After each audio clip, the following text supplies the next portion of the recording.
Well, thank you for checking out this Bible study podcast. I'm Randy Duncan, and in this episode, we're going to be covering Genesis chapter 34.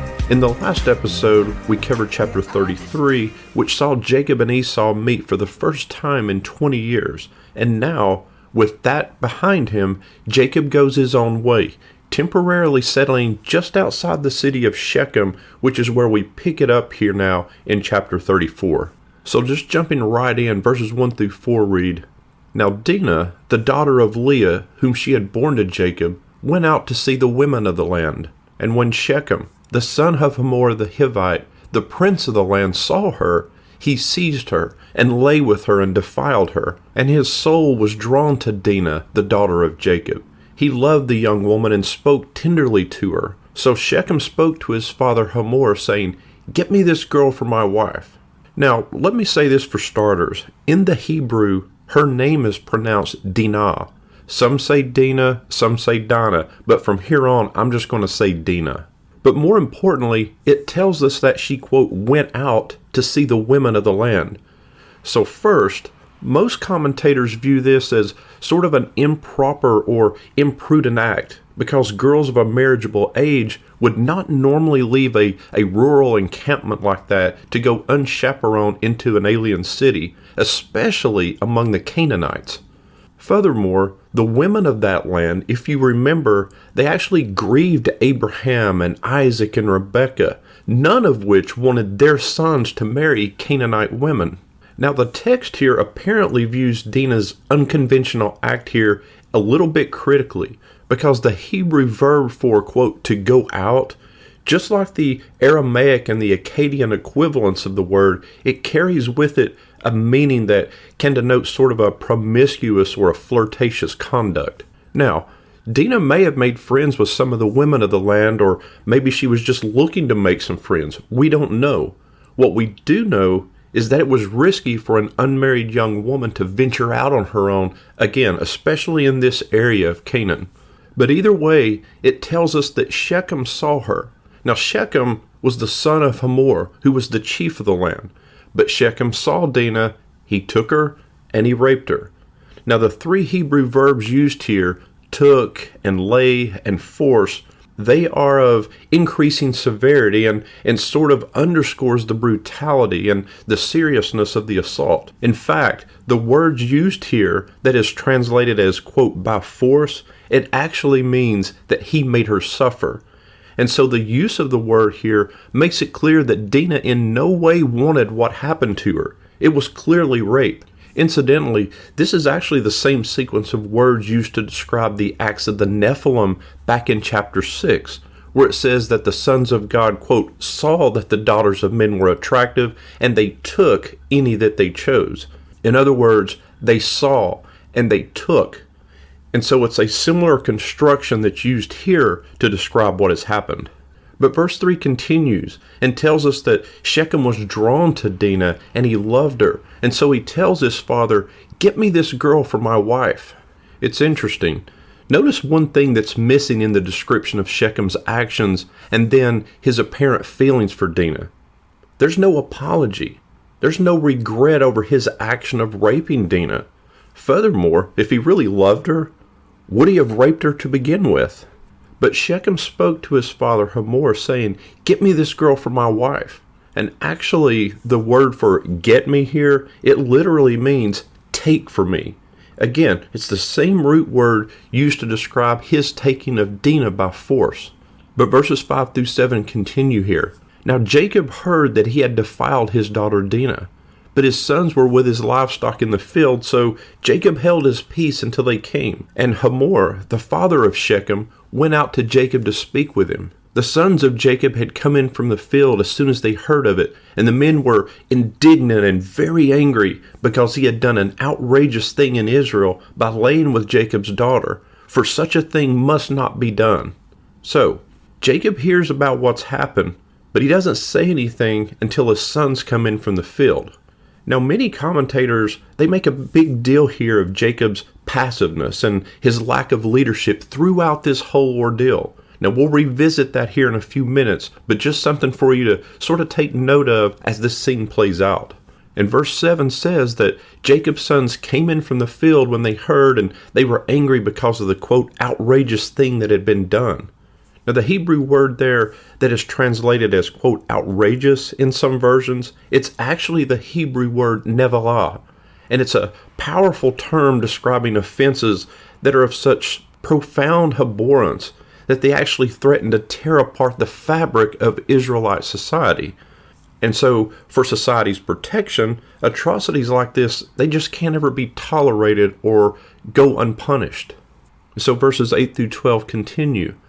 But Hamor spoke with them, saying, the soul of my son Shechem longs for your daughter. Please, give her to him to be his wife. Make marriages with us. Give your daughters to us, and take our daughters for yourselves. You shall dwell with us, and the land shall be open to you. Dwell and trade in it, and get property in it. Shechem also said to her father and to her brothers, let me find favor in your eyes, and whatever you say to me I will give. Ask me for as great a bride price and gift as you will, and I will give whatever you say to me, only give me the young woman to be my wife. So notice first off how Hamor is speaking to Jacob and his sons. He's talking as if nothing has happened, like he's just coming in to ask for Dinah's hand in marriage. He doesn't even mention the rape. He also doesn't mention that at this point, Dinah is being held captive in his city. He then proposes intermarriage between the two groups. We will marry your daughters and you can marry ours. And this is exactly what Abraham and Isaac dreaded. In fact, later on in Deuteronomy, the law will actually forbid it. Deuteronomy 7 verses 3 and 4 actually say, you shall not intermarry with them, giving your daughters to their sons or taking their daughters for your sons. And in verse 4 we read why. For they would turn away your sons from following me to serve other gods. Then the anger of the Lord would be kindled against you, and he would destroy you quickly. And so for Hamor and Shechem, this was an opportunity for economic cooperation, but for Israel, it would have been a perversion. Hamor then continues, and now he even sweetens the deal by telling them that they'll be also allowed to acquire property. Now this is significant because it was the most valuable prize in terms of meeting the basic needs of sojourners, and so may have very well been their greatest temptation to say yes to the deal. And so it's kind of like many commercials that we see and hear today. But wait, there's more. Shechem now enters the conversation, and he even further sweetens the deal by offering to pay whatever price Jacob and his sons name. He says, ask me for as great a bride price and gift as you will, and I will give you whatever you say to me. Now, just as a reminder, that bride price here, it was simply the term used to describe the payment made by a prospective husband for a bride and was paid to the bride's family. Many times it was a price that was set by custom, and so Shechem's willingness to pay far beyond that amount implies the recognition that there was just something different about this proposal. And then Shechem also throws in the offer of a gift over and above the bride price, certainly to sweeten the deal even more. But the bottom line is that they're wanting this bribe to be irresistible. I mean, it kind of makes you wonder that if Hamor and Shechem were thinking that if Jacob and his sons had heard about the rape, maybe their desire for just peace and for land and money, it would maybe cause them to overlook this whole thing. But either way, this entire offer, it's based on the assumption that Jacob and his sons could be bought. And although his offer appears outwardly to be very good and presented in a seemingly polite manner, Hamor and Shechem have undermined the character of Jacob and his sons, not to mention Dinah. Because by not mentioning the rape at all and making an offer above a fair price, they're inferring that Jacob and his sons will also overlook what happened to Dinah due to the money and the other offers being made. In other words, they assume sort of a low character for Jacob and his sons, that they would place more value on the money and the benefits than they do to their own daughter and sister Dinah. In short, they're here trying to buy off Jacob and his sons. So, how did Jacob and his sons respond? Well, verses 13 through 17 continue.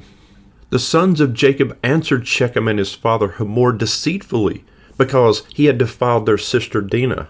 And they said to them, "We cannot do this thing to give our sister to one who is uncircumcised, for that would be a disgrace to us. Only on this condition will we agree with you, that you will become as we are, by every male among you being circumcised. Then we will give our daughters to you, and we'll take your daughters to ourselves, and we will dwell with you and become one people. But if you will not listen to us and be circumcised, then we will take our daughter, and we will be gone." So it tells us here that they respond to Hamor and Shechem deceitfully. And why? Because of what had been done to Dinah. Their plan here, it hinges on pretending that they were not even aware that their sister had been raped by Shechem. And it's interesting that they don't even respond to the money or the gifts at all. It's like that isn't even part of their consideration. They make it clear that a prerequisite to marrying Dinah is circumcision, and that this is more important to them than all of the other offers. But again, we're informed right away that their entire response is a trick. They are answering with guile and with deceit. But keep in mind here a couple of things. Hamor and Shechem, they've not even mentioned the assault on Dinah. They've not admitted that a crime has even taken place. And they certainly haven't expressed any regret. In fact, Dinah is actually still being detained by them back in their city. I mean, it's not like they're just going to go and march into the chief of the city's home and take back Dinah. They are severely outnumbered here, and so planning and scheming and cunning is their only equalizer. And so they tell Hamor and Shechem that they cannot allow their sister to marry someone who is uncircumcised, because that would be a disgrace to them in their practice. Because to them, the uncircumcised represented men who were on a lower level, and so was definitely not anyone who would be worthy of marrying their sister. But if they will get circumcised, then they will allow the marriage. Not only that, but all the other males are to be circumcised. And then Jacob and his sons will also agree to the other terms of the offer, to intermarry and to become one people group. Now there is a bit of irony here, because the part of the body that was used by Shechem to violate Dinah will now become the source of his own punishment. And not only him, but all the other males in town as well. But they end their comments here by saying, "But if you will not listen to us and be circumcised, then we will take our daughter and we'll be gone." And I wonder how Hamor and Shechem, I wonder what they thought of this. Because the way this phrase is used in the Hebrew has sort of an ominous ring to it. I mean, it's similar to the manner in which Shechem took Dinah to begin with. It means they will literally take her back by force. Verses 18 through 24 continue. "And their words pleased Hamor and Hamor's son Shechem. And the young man did not delay to do the thing, because he delighted in Jacob's daughter. Now he was the most honored of all his father's house. So Hamor and his son Shechem came to the gate of their city, and spoke to the men of their city, saying, 'These men are at peace with us. Let them dwell in the land and trade in it. For behold, the land is large enough for them. Let us take their daughters as wives, and let us give them our daughters. Only on this condition will the men agree to dwell with us, to become one people, when every male among us is circumcised as they are circumcised. Will not their livestock, their property, and all their beasts be ours? Only let us agree with them, and they will dwell with us.' And all who went out of the gate of his city listened to Hamor and his son Shechem, and every male was circumcised, all who went out of the gate of his city." And so what we see is that for his son's personal pleasure, Hamor agrees to the demands that would cause other men in the city, his fellow citizens, very much pain and suffering. I mean, honestly, it sounds a lot like what our politicians in Washington do even today, making these backroom agreements without our knowledge or consent, and then placing the burden on the citizens. But of course, they're going to sell it. They're going to make it sound wonderful for everybody. I mean, that's what propaganda is all about. So in order to win their support and their approval, Hamor tells them that the Israelites are at peace with them, and they should allow them to live in the land and to trade and participate in the economy. After all, there's plenty of land for everybody. Not only that, but we will take their daughters as wives, and they can take ours, and we'll become one people. And so he's speaking of all of the benefits of meeting the demands of Jacob's sons. There's just one problem, though. Hamor never reveals the actual motivation and reason for the demands. He isn't honest with the people, with the men of the city. Because notice that he actually conveniently omits the fact that he has promised the Israelites that they can actually purchase land, not just live in the area, but actually acquire land. And he also implies that they will take over all of their possessions. Remember, he said, will not their livestock, their property, and all their beasts be ours? But this part was completely made up. It was completely fabricated because Jacob's sons never agreed to give up their possessions. And again, Hamor never tells them the real reason for all of this. He never mentions that it's the desire of his son Shechem and that he has raped Dinah. I mean, seriously, this could have taken place in the halls of Congress in Washington, D.C. just as easily as it took place in this city. The angle, it's the same. The deceit is the same. The dishonesty and half-truths, they're all the same. I mean, Jacob's sons were deceiving Hamor and Shechem, and Hamor and Shechem were deceiving the people of their city. Some things just never change. You know, it seems like humanity never changes, only the times do. But they have no intention here of adopting Israel's worldview or their culture, regardless of circumcision or not. This is only a means of financial and economic gain, which only reinforces their own culture.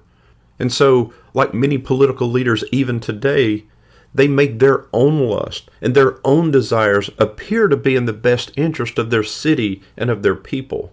Now, it tells us that all who went out of the gate of his city listened to Hamor and his son Shechem, and every male was circumcised, all who went out of the gate of the city. Now, these are the citizens who agree with and comply with the terms of the deal.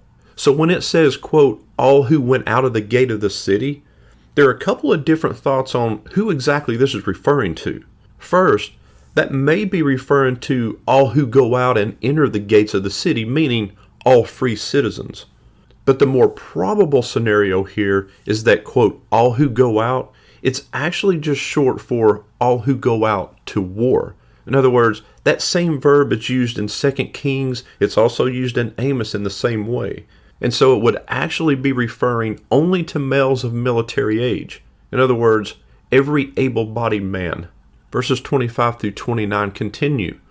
On the third day, when they were sore, two of the sons of Jacob, Simeon and Levi, Dinah's brothers, took their swords and came against the city while it felt secure, and killed all of the males. They killed Hamor and his son Shechem with the sword, and took Dinah out of Shechem's house and went away. The sons of Jacob came upon the slain and plundered the city, because they had defiled their sister. They took their flocks and their herds, their donkeys, and whatever was in the city and in the field, all of their wealth, all of their little ones and their wives, all that was in the houses, they captured and plundered. Okay, so it says that on the third day, after all the males had been circumcised and were obviously in pain and incapacitated to a large degree, Simeon and Levi took their swords and killed all the males. Now, a couple of things here. It's Simeon and Levi who were leading this act of revenge because they were Dinah's full brothers, and it would have impacted them the most. But it says that they took their swords and came against the city where it felt secure. This phrase uses a Hebrew word betah, which actually means unmolested, meaning they met no resistance. And it could also be referring to the state of the city, meaning that the city was unsuspecting or just simply caught off guard. And it is sort of ironic that this whole episode began with Dinah, quote, going out and then being taken, because this scene concludes with those same two verbs, only in reverse order. Simeon and Levi took Dinah, and then they went out. And by the way, this also verifies that Dinah was in fact being held captive in Shechem's house. But it tells us that they did this because their sister had been defiled, not because they wanted to plunder the city and steal their possessions. But even though their desire to punish Shechem is just, their actions here, they're way over the top. They're way out of line and just go far beyond what should have been done. You know, it might be that Simeon and Levi thought that they could not just go in and kill Shechem and Hamor, take Dinah, and then just leave. Because then the whole city, which would have greatly outnumbered Jacob's household, they simply would have sought revenge and attacked them. In other words, leaving any of the military-age males would have no doubt led to a counterattack. Now, the text doesn't say this, But it's reasonable to think that given the amount of violence and the amount of killing that was inflicted here, that Simeon and Levi didn't act alone. Most likely, they are specifically named because they led the attack, and they were Dinah's full brothers. In addition to that, it tells us that the sons of Jacob, referring to others, are the ones who came in and plundered the city, taking the possessions, looting, taking captives, etc. And there was simply no justification for those actions. But Simeon and Levi, they were only concerned with exacting revenge and then leaving with their sister. It was the others who came and plundered the rest of the city. And honestly, it sort of foreshadows how they would later treat their younger brother Joseph, once again bringing heartache to Jacob. But once again, there's also more irony in what happened. The men of Shechem intended to take the possessions of Jacob's household, but instead, it's their possessions that get taken. And so wrapping up this chapter then, we read the last 2 verses, which provide some insight into Jacob's reaction to all of this. Then Jacob said to Simeon and Levi, "You have brought trouble on me by making me stink to the inhabitants of the land, the Canaanites and the Perizzites. My numbers are few, and if they gather themselves against me and attack me, I shall be destroyed, both I and my household." But they said, "Should he treat our sister like a prostitute?" And so we see now for the first time Jacob's reaction to all of this. Remember, there's been hardly any mention of Jacob throughout this entire episode. In fact, some people blame Jacob for his lack of leadership throughout all of this. We don't know how much Jacob knew about his son's plans. There's simply no record of him saying anything, so we just can't be sure.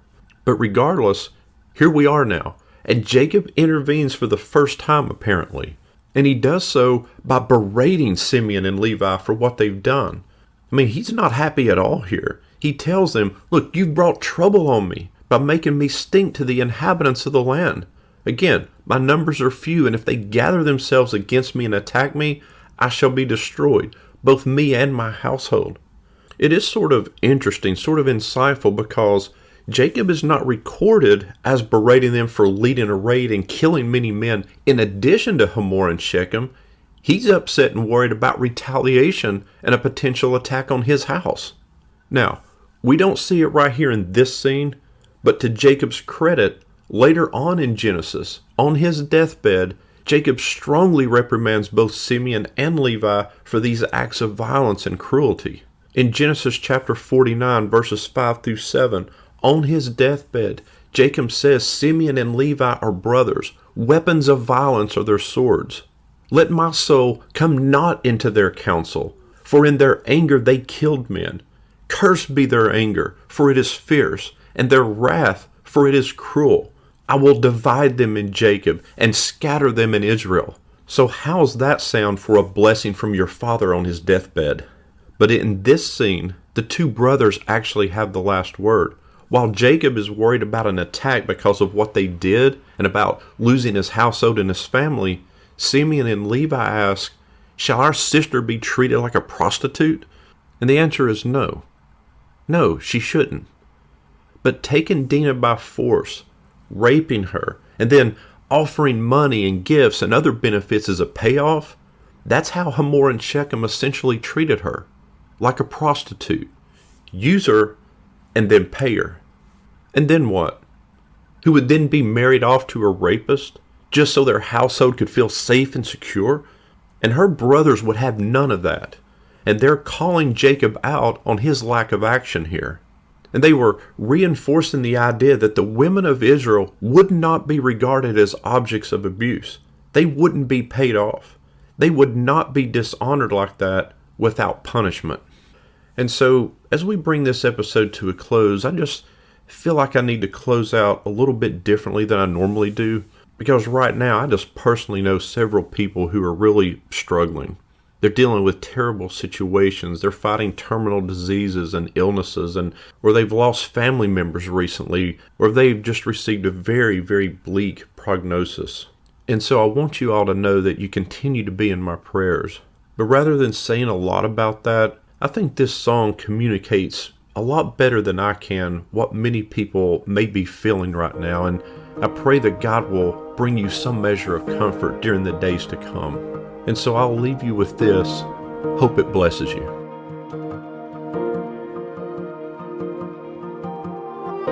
When I can't find the words, when I can barely breathe, I'm falling on my knees. Heaven help me, heaven help me. When I can't feel you near, when I can't hear you speak, I'm falling on my knees. Heaven help me, heaven help me. Help me, help me, 'cause I can't walk this road alone, and I can't do this on my own. Tell me, I just need to hear you say that everything will be okay. And I don't understand, and I don't think I care. I know you have a plan, so heaven help me, heaven help me. Help me, help me, 'cause I can't walk this road alone, and I can't do this on my own. Tell me, 'cause I just need to hear you say that everything will be okay. Help me believe it when I can't see it. Help me know it when I can't hold it. Oh, help me believe it when I can't see it. Help me to know it when I can't hold it. Help me, 'cause I can't walk this road alone, and I can't do this on my own. Tell me, I just need to hear you say that everything will be okay. Oh, I just need to hear you say that everything will be okay.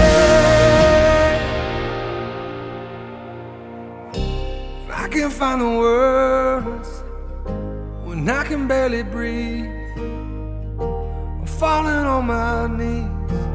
Oh, heaven help me, heaven help me.